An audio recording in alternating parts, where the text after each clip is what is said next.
Okay, we're going to look at exercise 1310 that deals with weighted average shares outstanding and earnings per share. So we have a company here that has a profit. They have declared preferred dividends, and then they have changes in common shares as listed on the question page.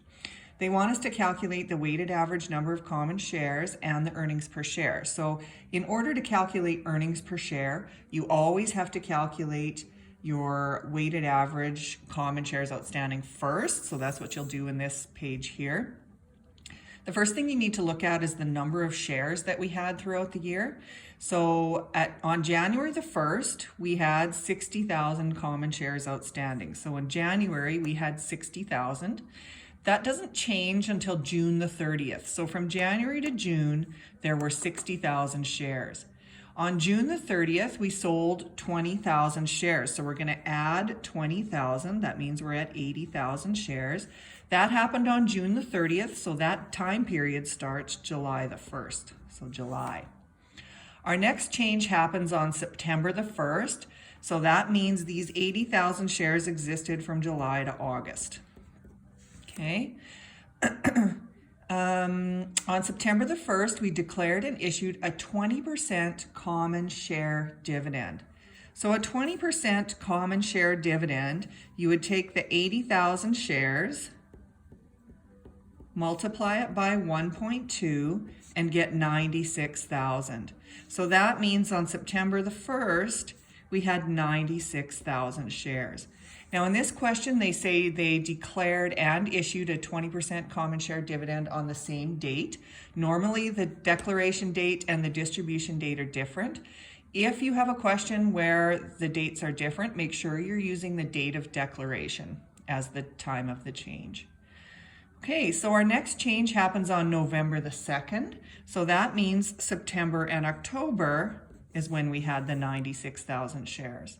Our next change is November, and on November the 2nd, we sold 12,000 common shares, so we're going to add 12,000 here. It means we have 108,000. That's our last change, so that's for the period November-December. Now, when we have a share dividend or a share split, you're going to have the effect of the dividend or the effect of the split. You're going to have a separate column for that. The split happened on, what was the date here? Or the dividend, sorry. The dividend happened on September the 1st. So the dividend happened here. So from this point on, there is no effect because we've already taken into account that effect right here in that 96,000. Before that though, we have to put the 1.2 effect retroactive to the beginning of the year. So you're going to have 1.2 and 1.2. Okay, so next you're going to have the fraction of the year. So this was 6 months here, 2 months here, 2 months here, and 2 months here. Once you have all of these columns filled out, you can go through and do your calculation of weighted average. So it's the outstanding shares times the effect of the dividend or the split, whichever you happen to have. Fraction of the year outstanding equals weighted average. So we should have 36,000, 16,000, 16,000, and 18,000. Total 86,000. That is our weighted average number of shares for the year, retroactive to the beginning of the year.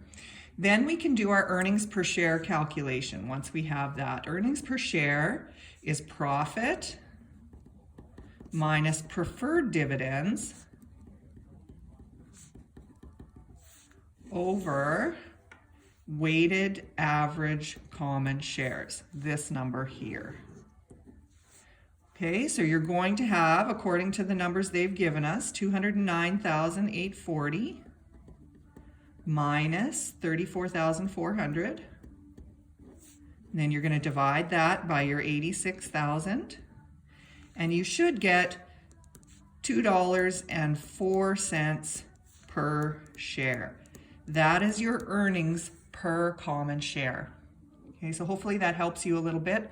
Sorry if the video's shaky. I had too much coffee this morning. Good luck.